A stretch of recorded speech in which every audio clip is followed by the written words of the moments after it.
Cuando la nuera se quedó sentada dentro del coche mirando el celular y sin bajarse a saludar a los dos ancianos, en las afueras de Guadalajara, Rosa supo que algo estaba por pasar. 30 minutos después, mientras su hijo sostenía la pluma y firmaba unos papeles que les quitaban el último pedazo de tierra, ocurrió algo horrible, algo que jamás había pasado en sus 48 años de matrimonio. Rosa entendió de inmediato lo que a Vicente le tomó una semana entera, aceptar 60,000 pesos de ahorro desaparecidos, más 2 hectáreas de tierra cambiadas de nombre, más 45,000 pesos de impuestos por pagar en 20 días. Si no se pagaban, el gobierno les quitaría la casa. Ella se llama Rosa Mendoza. Tiene 70 años. Su esposo es Vicente, de 73. Criaron a Javier y recibieron a Lucía, dándole todo a la familia joven. ¿Y cómo les pagó la nuera? Con una traición cruel. Si estás leyendo esto y sientes que en la vejez ya no hay salida, solo queda resignarse. Cuando los hijos traicionan, ya no hay esperanza. A los 70 años ya no se puede hacer nada grande. Detente ahora mismo. Estás equivocado. Lo que Rosa pensó que había terminado, la confianza en la familia, la esperanza de conservar su tierra, la capacidad de salvarse, no había terminado. Solo estaba dormido en la oscuridad, esperando despertar, como las semillas de maíz de 80 años, guardadas en una vieja caja olvidada en el rincón del granero. Las semillas de Rosa tardaron 80 años en germinar, pero cuando lo hicieron, salvaron a toda una familia. Suscribirte a este canal toma solo 2 segundos, pero lo que puede darte podría cambiar para siempre la forma en que ves la familia, la vejez y la esperanza. El sol de la mañana apenas comenzaba a filtrarse por las cortinas desgastadas cuando Vicente Mendoza se levantó con cuidado para no despertar a Rosa. A sus 73 años, cada movimiento le costaba un poco más que el día anterior, pero esta mañana tenía una misión especial. En la cocina preparó café en la vieja cafetera de peltre que habían recibido como regalo de bodas hacía 48 años. El aroma llenó la pequeña casa de madera, mientras él servía 2 tazas, añadiendo a una de ellas 2 cucharadas de azúcar, exactamente como a Rosa le gustaba. Cuando entró al dormitorio con la taza humeante, Rosa abrió los ojos y sonrió con esa expresión que todavía hacía latir más rápido el corazón de Vicente. ¿Café en la cama?, preguntó ella, incorporándose sobre las almohadas. ¿Qué hiciste mal, viejo terco? Vicente dejó escapar una risa ronca mientras le entregaba la taza. Nada, mujer regañona. ¿Acaso no puedo ser romántico con mi esposa? Rosa tomó un sorbo y cerró los ojos saboreando el momento. Estos pequeños gestos de ternura eran el pegamento que había mantenido unido su matrimonio a través de tantos años difíciles. Vicente se sentó al borde de la cama y ella descansó su mano libre sobre la de él. Las arrugas en sus rostros contaban historias de décadas de trabajo duro, pero sus ojos aún brillaban con el amor de 2 jóvenes que se habían prometido estar juntos para siempre. Después del desayuno caminaron juntos por el rancho. El terreno de 2 hectáreas que alguna vez alimentó a toda su familia ahora mostraba los signos del abandono que la edad y la falta de recursos habían traído. Las plantas de maíz se veían marchitas, sus hojas amarillentas, colgando bajo el sol implacable de mayo. El sistema de riego sigue sin funcionar, dijo Vicente, señalando las tuberías rotas. Necesitamos dinero para arreglarlo, pero... Lo sé, interrumpió Rosa suavemente apretando su brazo. Javier dijo que vendría este mes. Tal vez él pueda ayudarnos. Vicente asintió sin mucho convencimiento. Su hijo, el contador importante de Guadalajara, había estado prometiendo visitas durante meses, siempre con alguna excusa de último momento. Cuando llegaron de vuelta a la casa, Rosa vio la pila de sobres sin abrir sobre la mesa. Reconoció los sellos del gobierno en algunos de ellos, pero los apartó rápidamente de su mente. Ya había suficientes preocupaciones por hoy. Fue cerca de las 3 de la tarde cuando escucharon el motor de un auto, acercándose por el camino de tierra. Rosa sintió una oleada de alegría al ver el coche de Javier deteniéndose frente al portón. Pero su emoción se enfrió un poco cuando notó que su nuera Lucía permanecía en el asiento del pasajero, mirando su teléfono celular sin siquiera voltear hacia la casa. Javier salió del auto con una sonrisa forzada. A sus 34 años, Vestía un traje que parecía demasiado elegante para una visita al rancho familiar. Llevaba un maletín de cuero bajo el brazo, y había algo en su postura que hizo que Vicente sintiera un escalofrío de inquietud. «Hijo, qué alegría verte», dijo Rosa, abrazándolo con fuerza. Por encima del hombro de su madre, Javier evitó la mirada penetrante de su padre. «Mamá, papá, necesito hablar con ustedes», comenzó Javier, su voz temblorosa. «Es sobre una oportunidad de inversión.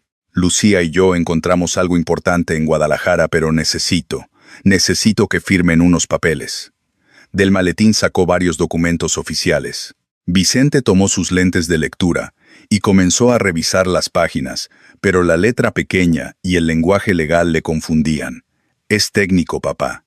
Básicamente, es para que yo pueda usar la propiedad como garantía para un préstamo de inversión. Es temporal.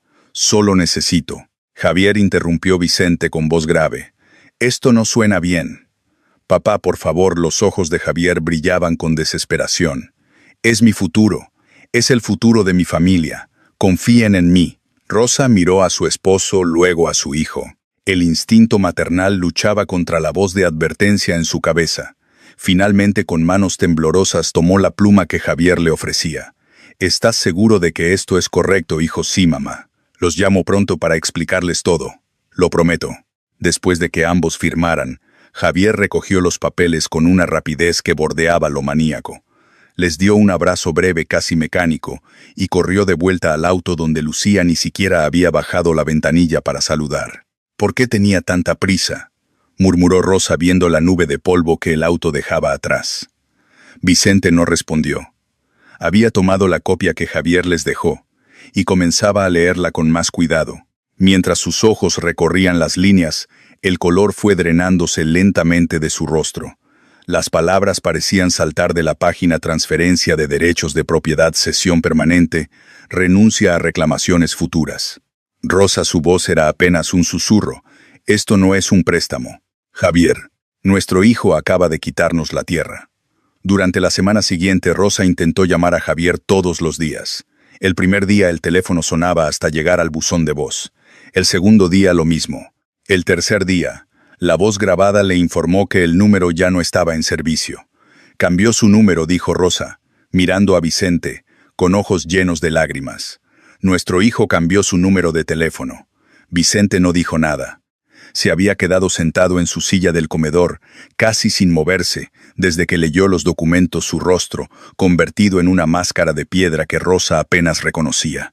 El miércoles, una semana después de la visita de Javier, recibieron la llamada del notario público. «Señores Mendoza, llamo para confirmar que la transferencia de derechos de propiedad ha sido procesada exitosamente. A partir de ahora, los derechos sobre el terreno pertenecen legalmente a su hijo Javier Mendoza Vega. Ustedes mantienen el derecho de residencia en la casa, pero...». Rosa dejó caer el teléfono. El aparato golpeó el piso de cemento con un ruido que pareció resonar por toda la casa. Sus piernas cedieron y se dejó caer en una silla, sollozando con una intensidad que asustó a Vicente y lo sacó de su estupor.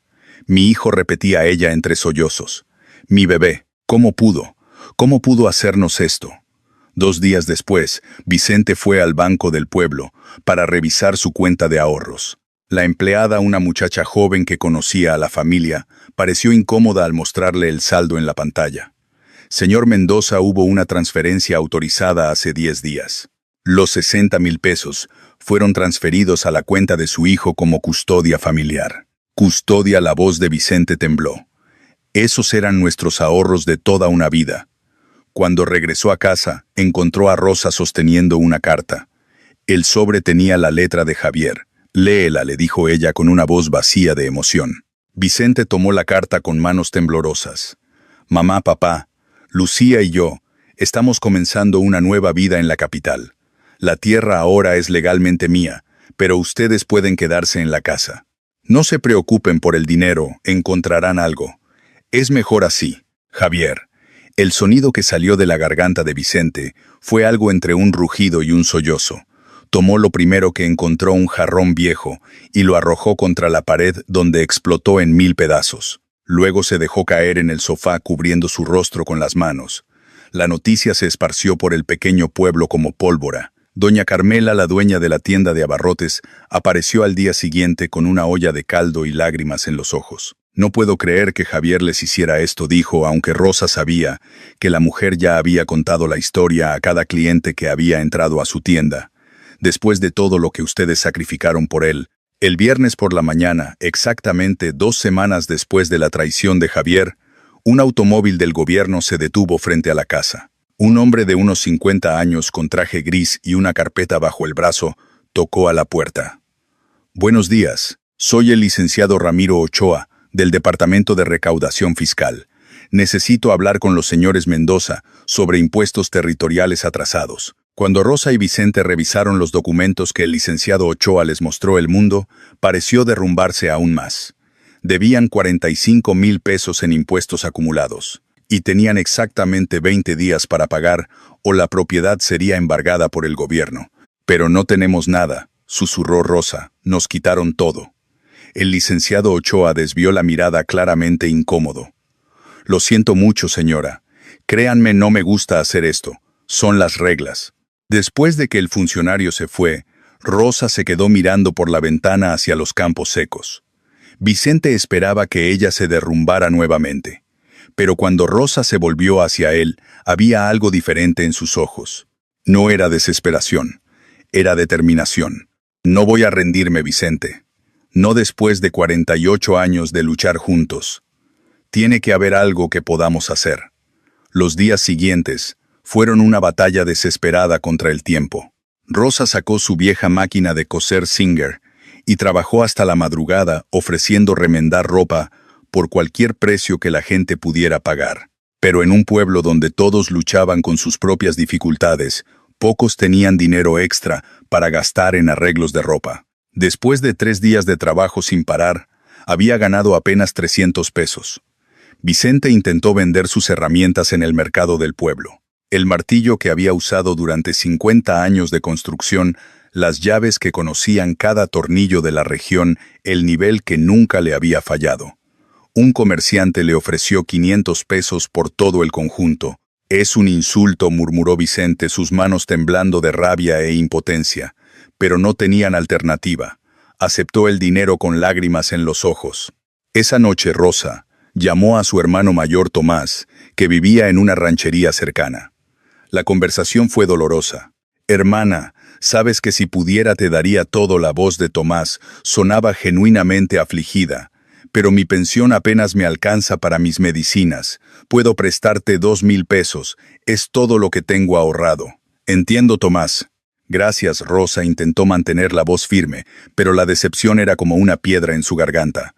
«Con esto tenemos 2,800 pesos. Necesitamos 45,000. Después de colgar, Vicente puso su mano sobre el hombro de Rosa. «Tal vez deberíamos aceptar lo que nos ofrecieron por la tierra. Al menos saldríamos con algo». No, la voz de Rosa era firme. «Esta tierra es todo lo que nos queda de una vida de trabajo.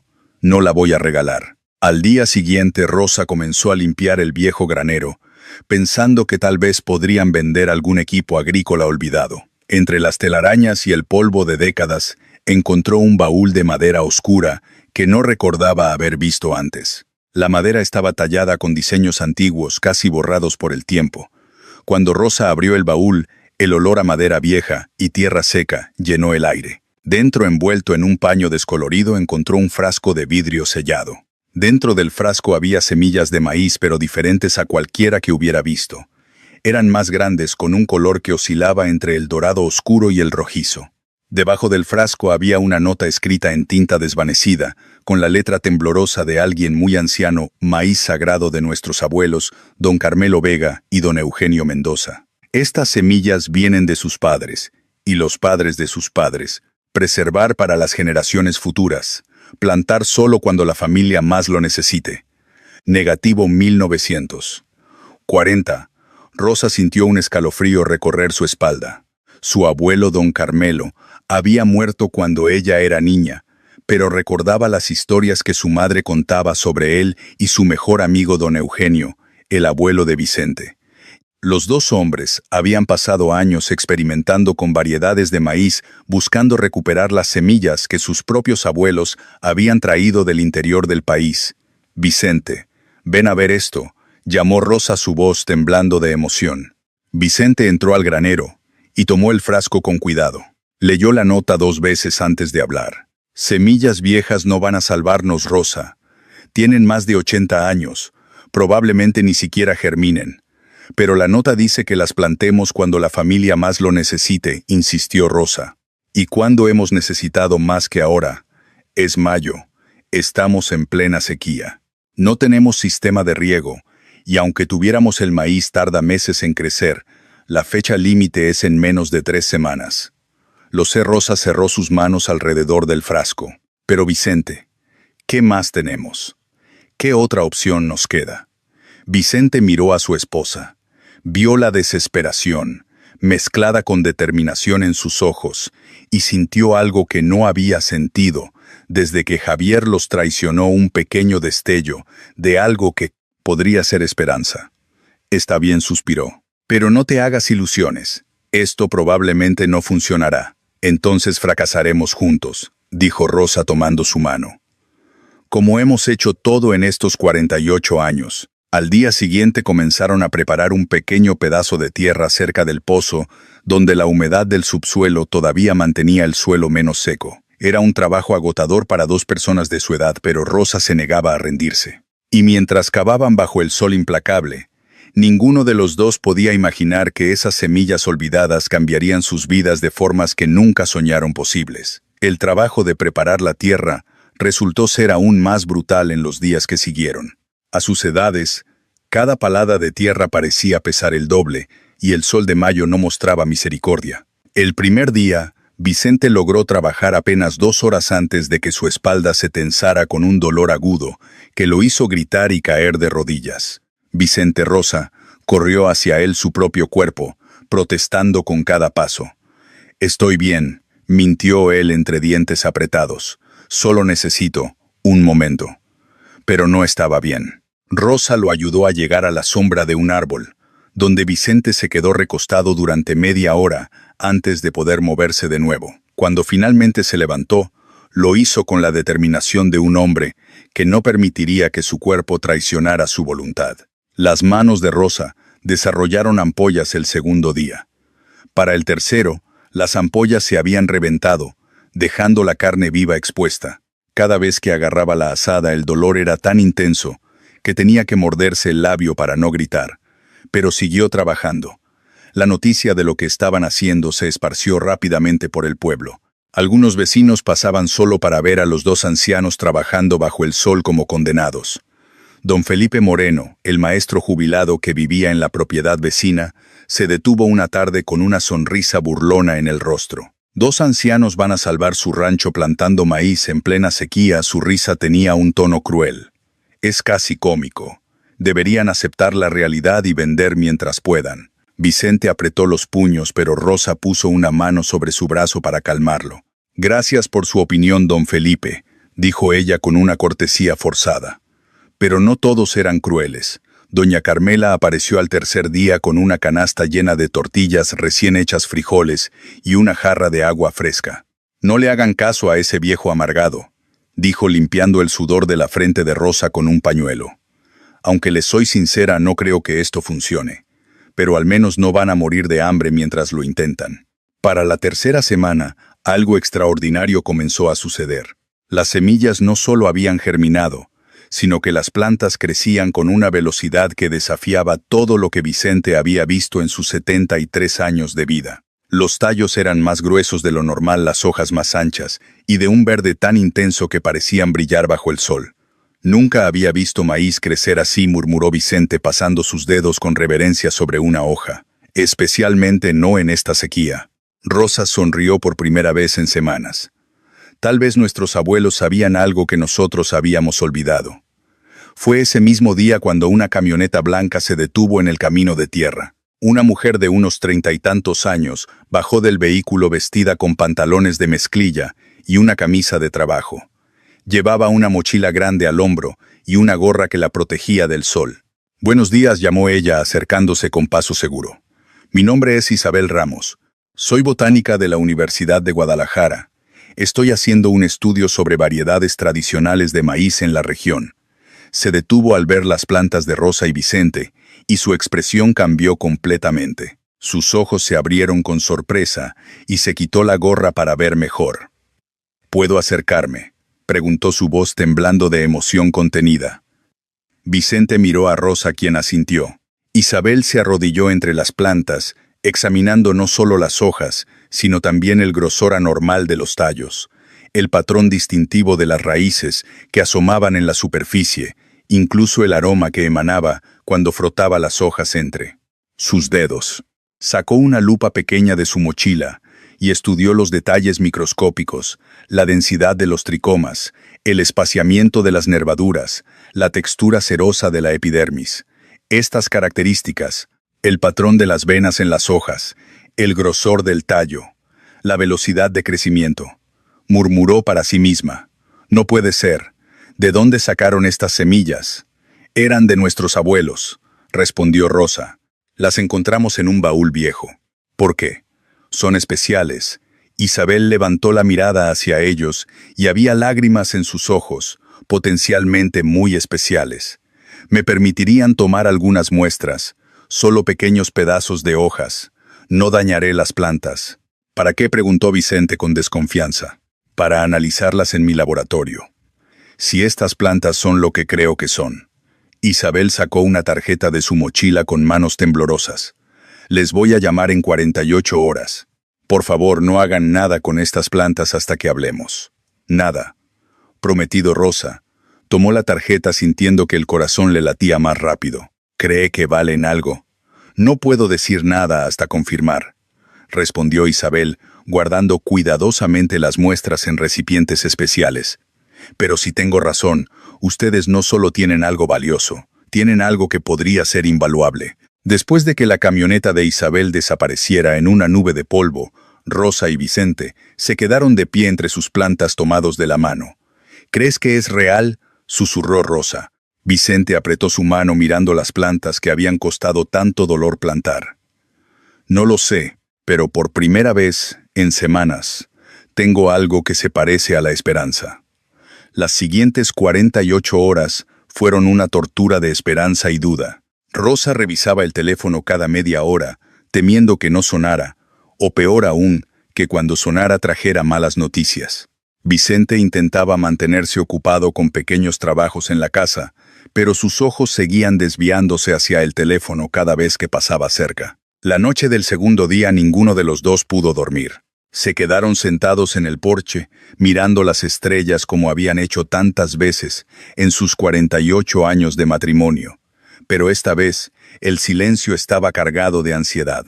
Cuando el teléfono finalmente sonó a las 9 de la mañana del tercer día, Rosa casi lo dejó caer de los nervios. Señora Mendoza, la voz de Isabel temblaba de emoción. Necesito ir a su rancho inmediatamente. Esto es increíble. Una hora después, la camioneta de Isabel levantaba polvo en el camino. Salió prácticamente corriendo cargando una tableta y varios documentos impresos. Sus ojos brillaban con una intensidad que asustó y emocionó a Rosa al mismo tiempo. ¿Qué encontró?, preguntó Vicente, su voz ronca por la tensión. Isabel desplegó los documentos sobre la mesa del porche. Sus semillas son de una variedad de maíz que creíamos extinta desde hace más de 50 años. La última documentación científica de esta variedad fue en los años 60 aquí mismo en Jalisco. Después de eso desapareció por completo. ¿Y eso qué significa? Rosa se inclinó sobre los papeles llenos de gráficas y términos que no entendía. Significa que ustedes tienen algo extraordinario. Isabel señaló unas imágenes comparativas. Esta es una variedad prehispánica, desarrollada naturalmente por comunidades indígenas durante cientos, tal vez miles de años. Las características genéticas son únicas. No es solo comercialmente valioso, es patrimonio genético nacional. Vicente frunció el ceño. Patrimonio suena bonito, pero nos va a ayudar a pagar nuestra deuda. Isabel sonrió. Ahí es donde entra Sergio. Le llamé ayer. Viene en camino. Sergio Domínguez llegó media hora después. Era un hombre de 40 y tantos años con el aspecto curtido de alguien que había pasado tiempo en el campo, a pesar de vestir ropa de ciudad. Se presentó cortésmente, pero con cierta reserva. Con todo respeto, doctora Ramos, he visto muchas variedades especiales que terminan siendo ordinarias, dijo, mientras caminaba hacia las plantas. Y 2 ancianos con 1/4 de hectárea. Bueno, no es exactamente una operación comercial seria. Pero cuando Isabel le mostró los análisis y después lo llevó a ver las plantas, su expresión cambió. Se arrodilló, examinó las hojas, olió la tierra, finalmente arrancó una pequeña mazorca que apenas comenzaba a formarse, peló algunos granos y mordió uno crudo. Rosa y Vicente observaron en silencio mientras Sergio masticaba lentamente, sus ojos cerrándose en concentración. Después de tragar permaneció callado por un momento largo. El sabor. Finalmente habló. Nunca he probado algo así. Es dulce pero complejo, tiene notas de nuez casi. Buscó las palabras. Es extraordinario. Entonces preguntó Rosa, apenas atreviéndose a respirar. Sergio se puso de pie sacudiendo la tierra de sus rodillas. Si la calidad se mantiene al momento de la cosecha completa, estoy dispuesto a pagar 150 pesos por kilo. Eso es 6 veces más que el maíz comercial estándar. Vicente hizo cálculos mentales rápidamente. ¿Cuánto podríamos cosechar? Isabel consultó sus notas. Basándome en el desarrollo actual y la densidad de siembra, calculo entre 350 y 400 kilos. Siendo conservadores, digamos 400. Rosa tomó un lápiz y papel, sus manos temblando. Mientras escribía, 400 kilos, 150 pesos, 60,000 pesos. Miró a Vicente, sus ojos llenos de lágrimas. Es exactamente lo que debemos, susurró. Exactamente. Vicente tomó su mano apretándola fuerte. Por primera vez desde que Javier los traicionó, sintió que tal vez, solo tal vez, iban a sobrevivir esto. Pero la cosecha estará lista en unos 2 meses, dijo Vicente, forzándose a ser práctico. El plazo es en menos de 3 semanas. Sergio intercambió una mirada con Isabel. Puedo ofrecerles un precontrato, con un adelanto del 30%. Eso les daría 18,000 pesos ahora mismo, como garantía de compra futura. No es suficiente para pagar la deuda completa, murmuró Rosa. No admitió Isabel, pero tal vez sea suficiente para negociar una extensión. Rosa miró hacia sus plantas verdes y vibrantes, a pesar de la sequía implacable. Luego miró a Vicente, quien le devolvió la mirada con algo que no habían compartido en semanas: esperanza real. Entonces aceptamos, dijo Rosa con voz firme, y rezamos para que sea suficiente. Al día siguiente de firmar el precontrato, Rosa y Vicente se presentaron en la oficina de Ramiro Ochoa. Vicente colocó sobre el escritorio el sobre con los 18,000 pesos que Sergio les había adelantado, junto con los documentos que Isabel había preparado como evidencia del acuerdo comercial. Ramiro revisó los papeles durante varios minutos, su expresión seria. Finalmente suspiró y se quitó los lentes. Esto es irregular, murmuró. Un precontrato agrícola no es garantía de pago. Pero miró los rostros exhaustos de la pareja frente a él. Veo que es legítimo, y veo que ustedes realmente están luchando. Entonces la voz de Rosa temblaba. Les puedo dar 4 semanas adicionales desde hoy. Eso los lleva exactamente hasta la fecha estimada de cosecha según este contrato. Pero si no pagan en esa fecha, no habrá más extensiones. Entendido. Vicente y Rosa asintieron, incapaces de hablar. Ramiro tomó los 18,000 pesos y emitió un recibo provisional. Esto cubre parcialmente la deuda. Los 27,000 pesos restantes deben pagarse al final de las 4 semanas. Salieron de la oficina con un alivio temporal, pero ambos sabían que la presión ahora era aún mayor. Necesitaban una cosecha perfecta. No había margen para errores. La 7ª semana después de la siembra comenzó como cualquier otra. Rosa salió temprano a revisar las plantas, como hacía cada mañana desde que las semillas habían germinado. Fue entonces cuando notó algo que hizo que su corazón se acelerara con preocupación. En 5 o 6 plantas, las hojas mostraban manchas marrones que no había visto el día anterior. Eran pequeñas, casi insignificantes, pero estaban ahí. Rosa tocó una de las hojas afectadas, sintiendo la textura ligeramente húmeda y extraña. Vicente, ven a ver esto, llamó intentando mantener la calma en su voz. Vicente se acercó, examinó las manchas y frunció el ceño. Tal vez es el sol. O demasiada agua en esa zona, dijo más como un deseo que como una convicción. No te preocupes. El resto de las plantas se ven perfectas. Ambos querían creerlo. Habían trabajado tan duro, sufrido tanto, y finalmente tenían esperanza. Era más fácil creer que las manchas no eran nada grave. Pero al tercer día Rosa supo que algo estaba terriblemente mal. Las manchas se habían multiplicado y extendido a más plantas. Llamó a Isabel inmediatamente. Cuando la botánica llegó una hora después y vio las plantas afectadas, el color desapareció de su rostro. Esto es Fusarium, dijo su voz apenas un susurro. Es un hongo, uno agresivo. ¿Se puede curar?, preguntó Vicente. Sí, pero... Isabel se mordió el labio. Necesito volver mañana con equipos de medición. Esto no es normal. La velocidad de propagación es preocupante. La octava semana trajo la pesadilla completa. En solo 3 días, el hongo se había expandido como un incendio invisible. De las más de 300 plantas que habían cultivado con tanto dolor y esperanza, casi el 60% mostraban signos de infección. Las hojas que días antes brillaban con ese verde intenso y saludable, ahora se marchitaban en tonos cafés y amarillentos. El olor dulzón y pútrido de la descomposición comenzó a llenar el aire. Vicente se arrodilló en medio del campo mirando la devastación con ojos vidriosos. ¿Por qué su voz se quebró? ¿Por qué ahora, cuando estábamos tan cerca? Isabel llegó esa tarde con una expresión grave y una caja llena de frascos y etiquetas. Hay una solución, comenzó evitando el contacto visual. Existe un tratamiento químico que matará el hongo en 48 horas. Es efectivo, probado, garantizado. Entonces hagámoslo, dijo Vicente inmediatamente poniéndose de pie. Lo que sea necesario. Pero Isabel levantó una mano. El tratamiento químico tiene un costo. Destruirá las propiedades únicas de la variedad. El sabor, las características nutricionales, todo lo que hace especial a este maíz, desaparecerá.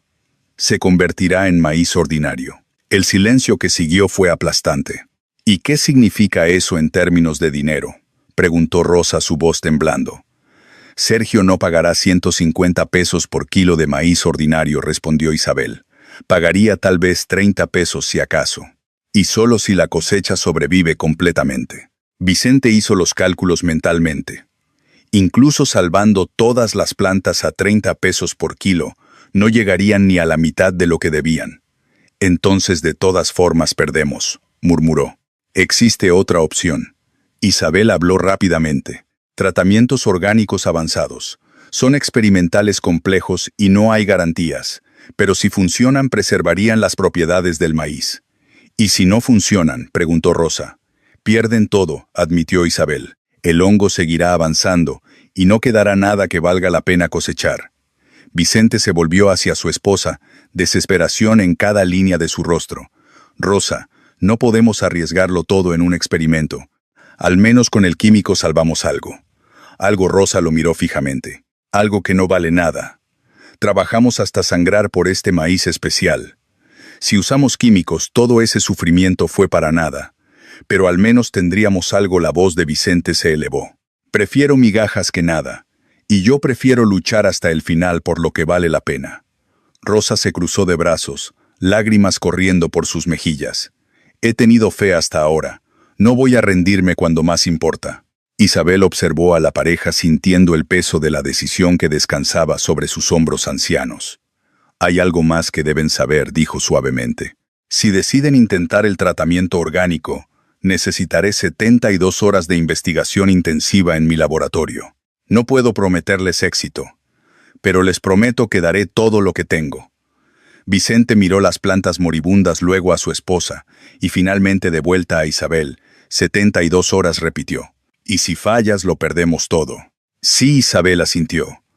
Pero si tengo razón, salvarán no solo su rancho, sino algo mucho más grande. Rosa tomó la mano de Vicente entrelazando sus dedos con los de él como habían hecho innumerables veces en 48 años. Hazlo, le dijo a Isabel. Confío en ti. Y confío en que estos ancestros nuestros sabían lo que hacían cuando preservaron estas semillas. Isabel asintió recogiendo sus cosas con manos que temblaban ligeramente. No las decepceré, lo prometo.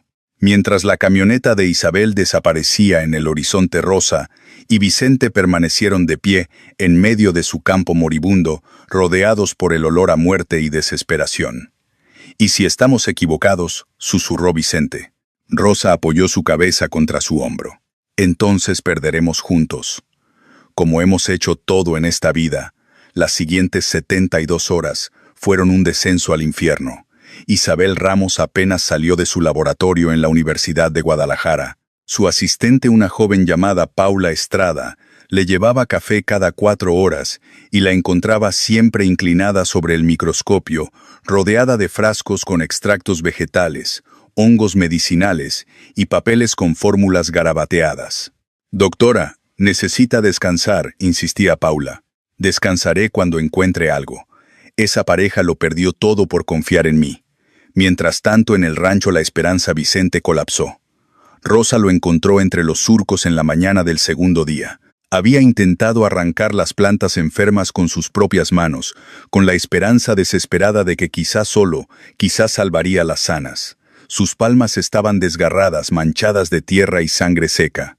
«Vicente, por Dios». Rosa cayó de rodillas junto a él.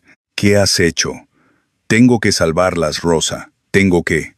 Su voz se quebró. Vicente Mendoza, el hombre que había levantado casas con sus manos durante 50 años, lloraba como un niño en medio del maizal moribundo. «Vamos a la clínica». «No, no hay dinero para doctores». Rosa no discutió. Lo ayudó a levantarse, lo llevó adentro y limpió sus manos con cuidado. Después, preparó caldo de pollo con las últimas verduras que quedaban en la cocina. Vicente no comió. En la tarde del tercer día, Ramiro Ochoa llegó nuevamente. Rosa salió a recibirlo con el corazón en la garganta. «Señora Rosa, vine porque…». Se quitó el sombrero incómodo. «Vi el maizal desde el camino. Está muy mal». «¿Verdad, Rosa?», asintió sin palabras. «Mire, oficialmente no puedo hacer esto, pero voy a darle 5 días más. Diré que hubo un error en el papeleo». Ramiro miró hacia la ventana donde Vicente descansaba. «Sé que ustedes no son como los que realmente deben dinero. Sé que fueron engañados». «Gracias, don Ramiro». La voz de Rosa apenas era un susurro. «No me agradezca todavía. 5 días, señora. Es todo lo que puedo hacer». A las 11 de la noche de la hora 71, el teléfono de Rosa sonó. «Rosa». La voz de Isabel temblaba de emoción y agotamiento. «Lo encontré». «Lo encontré». «¿Qué encontró, doctora?» «Un extracto de hongos del género Trichoderma, combinado con quitosano orgánico. Detiene el fusarium sin dañar el maíz. Proveen muestras de su planta rosa. Funcionó, estaré allá en 1 hora con todo el equipo». Rosa colgó el teléfono y se dejó caer en una silla. Sus manos temblaban. Afuera la luna iluminaba el campo devastado. Dentro de ese desastre todavía brillaba frágil e imposible una última esperanza. Isabel llegó a las 12:15 de la madrugada, en una camioneta prestada, acompañada por Paula y 2 tanques de 50 litros, con el extracto de tricoderma recién preparado. Rosa, que había pasado la última hora preparándose para su llegada, salió corriendo a recibirlas. Todas las lámparas del rancho ya estaban encendidas, convirtiendo el campo en un escenario iluminado contra la oscuridad de la noche. «Tiene que aplicarse esta misma noche», explicó Isabel mientras bajaban el equipo.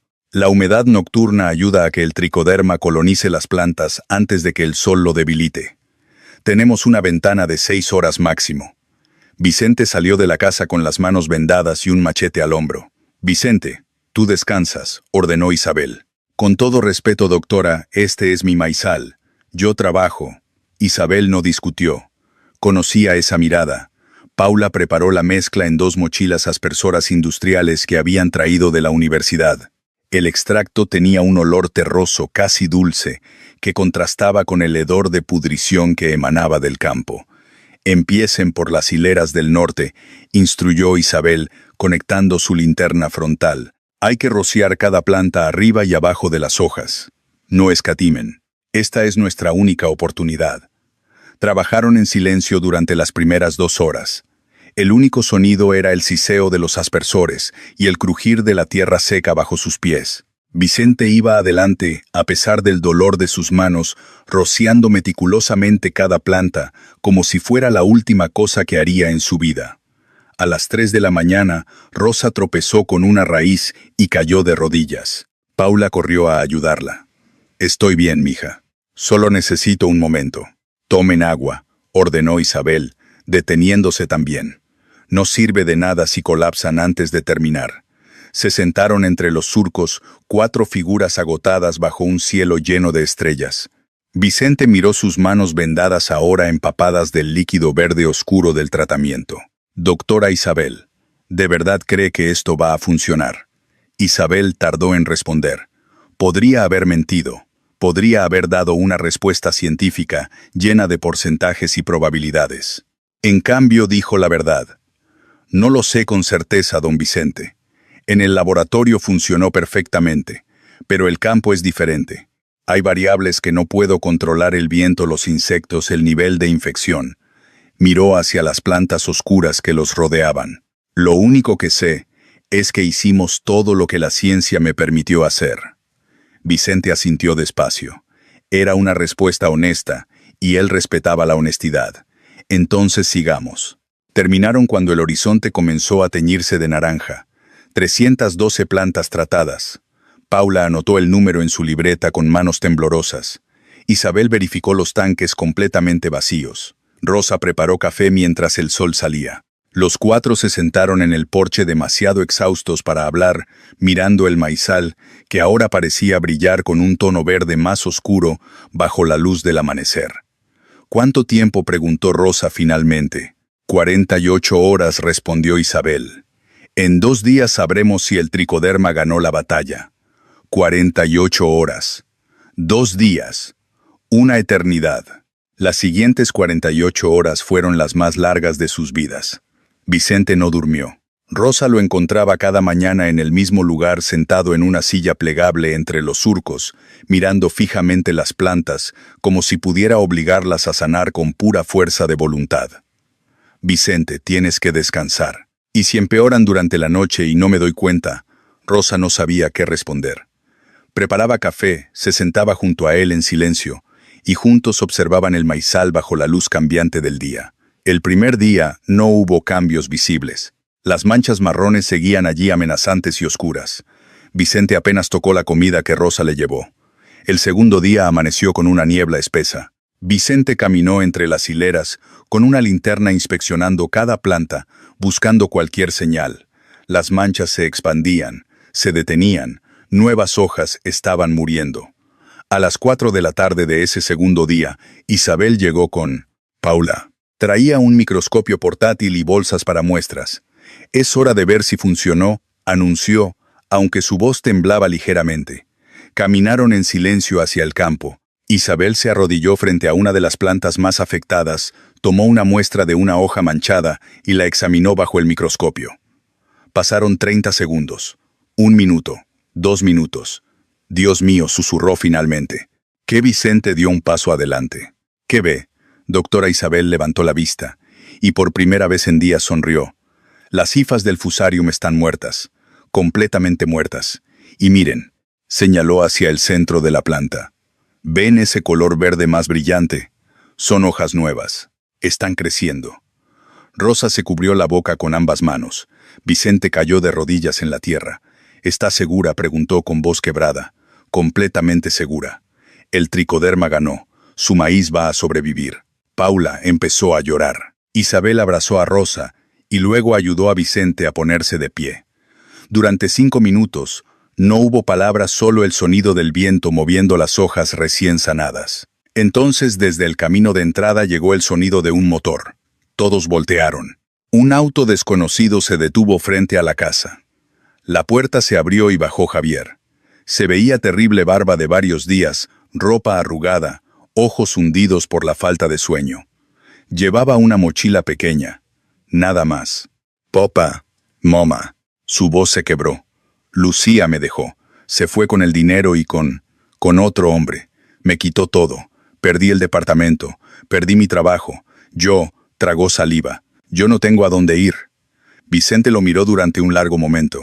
El hombre que había firmado los papeles. El hombre que los había traicionado. Su hijo. ¿Vienes a pedir perdón o a pedir techo? Ambos, respondió Javier sin levantar la mirada, aunque sé que no merezco ninguno. Rosa tomó la mano de Vicente esperando. La decisión era de él. Vicente respiró profundo, miró hacia el maizal que había luchado por salvar luego de vuelta a su hijo.